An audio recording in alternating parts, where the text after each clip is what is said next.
हमने गीता के पावन संदेश को मानव मात्र तक पहुंचाने के लिए गीता जयंती समारोह को अंतर्राष्ट्रीय स्तर पर मनाने की तैयारियां शुरू कर दी हैं।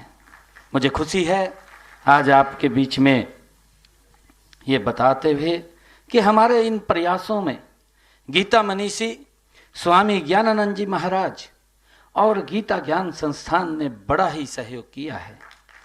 इनके सहयोग से पहली बार 2019 में यह महोत्सव देश से बाहर मॉरिशस, लंदन में मनाया गया है।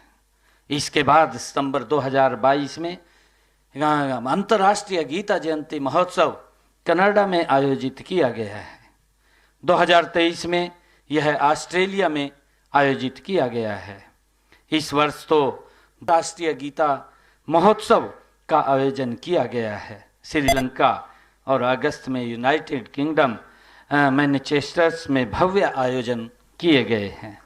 मुझे खुशी है कि उपस्थित संतजन व श्रद्धालुगण, हमें गर्व है कि इस पवित्र ग्रंथ गीता भारत का विचार है। इसे पवित्र ग्रंथ ही नहीं बल्कि संपूर्ण मानव की आस्था और जीवन ग्रंथ भी माना जाता है। मुझे इसीलिए मानवता को जिंदा रखने के लिए आज गीता का मनन करना बहुत जरूरी है। आज आप यहाँ पधारे हैं और इससे मैं पुनः आपका यहाँ पधारने पर हरियाणा के हमारे 2,80,00,000 लोगों का, जो आप इस पवित्र भूमि के ऊपर कुरुक्षेत्र पर जहाँ भगवान श्री कृष्ण ने स्वयं गीता का संदेश दिया, आप यहाँ पर पधारे हैं। हमारा उत्साहवर्धन आपके पधारने से और बड़ा है और हमें बहुत ही यहाँ पर आपके आने से हमारे उत्साह के अंदर बढ़ोतरी हुई है। मैं आपका यहाँ पधारने पर बहुत बहुत धन्यवाद करता हूँ और इन्हीं शब्दों के साथ मैं माननीय उपराष्ट्रपति जी एक बार फिर से स्वागत और अभिनंदन करता हूँ और सबको अंतर्राष्ट्रीय गीता महोत्सव की हार्दिक बधाई और शुभकामनाएं देता हूँ। जय हिंद, जय भारत, जय भारत। तो देखिए, सीएम नायब सिंह सैनी का संबोधन हम आपको सुनवा रहे थे कि किस तरह से दिव्य गीता जयंती चिंतन समारोह में आज सीएम नायब सिंह सैनी ने शिरकत की। उपराष्ट्रपति जगदीप धनखड़ भी इस कार्यक्रम में शामिल हैं और क्योंकि कुरुक्षेत्र में इस वक्त अंतर्राष्ट्रीय समय है कि मैं विनती करूं माननीय उपराष्ट्रपति श्री जगदीप धनखड़ जी से कि वे अपने संबोधन से, अपने उद्बोधन से हम सबको कृतार्थ करें। उनका मार्गदर्शन हम सबके लिए बहुत महत्वपूर्ण है। माननीय उपराष्ट्रपति महोदय।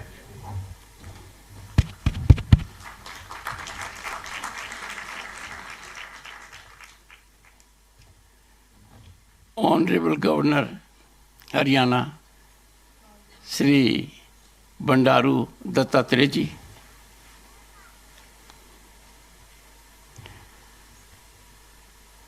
हरियाणा के मुख्यमंत्री श्री नायब सिंह सैनी जी,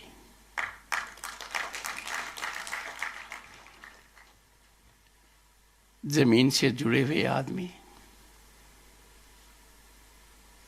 ऐसा चरित्र जो बेदाग है, लगनशील है, पूरी समझ है।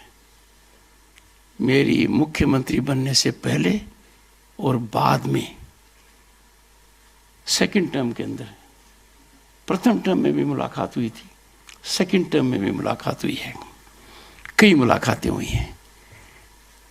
आई am confident as never before कि जो हरियाणा प्रांत असीम संभावनाओं का देश है, ऐसा प्रदेश है जो अपने देश का सिरमौर है। यहाँ की प्रतिभा हर क्षेत्र में अभूतपूर्व है। There will be total exploitation of the talent of every Haryanvi under his leadership. मेरे मन में कोई शंका नहीं है। नायब सिंह सैनी जी निश्चित रूप से कुछ नायाब काम करेंगे, इसके मेरे में कोई। स्वामी ज्ञानानंद जी महाराज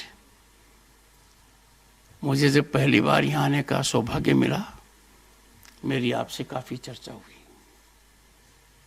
जिसको कहते हैं ना कि इन्होंने बड़ी अच्छी शुरुआत की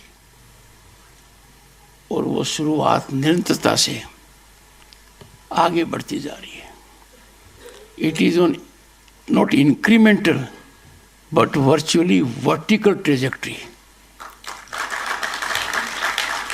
आपका प्रयास सराहनीय है, आप साधुवाद के पात्र हैं।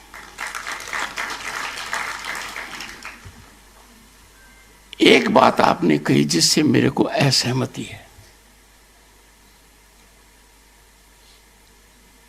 इन्होंने कहा कि डॉक्टर सुदेश धनखड़ मेरी धर्मपत्नी मेरे साथ आई है। मैं उनके साथ आया।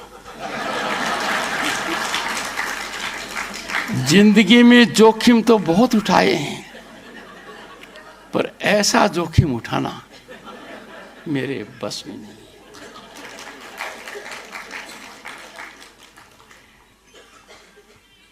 मेरी धर्मपत्नी की पढ़ाई हरियाणा में हुई। हरियाणा की बच्ची जहां भी जाएगी अपनी ताकत दिखाएगी। अनुभव के आधार पर कह रहा हूं। ऑन अ लाइटर नोट, जब मैं इनके ननिहाल में गया तो जाने में 40 साल लग गए थे। तो मुझे कुछ न कुछ तो ठीक कहना ही था। मैंने कहा एक बात बताओ, जब ये ननिहाल आती थी तो क्या खाती थी?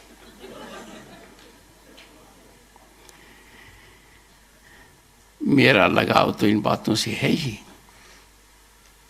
पर डॉक्टर सुदेश धनखड़ का बहुत है। विगत 3 दिनों से उपराष्ट्रपति भवन के परिसर में आदरणीय श्री पुंडरीक गोस्वामी जी महाराज के द्वारा ऐतिहासिक श्रीमद् भागवत सप्ताह का आयोजन हो रहा है।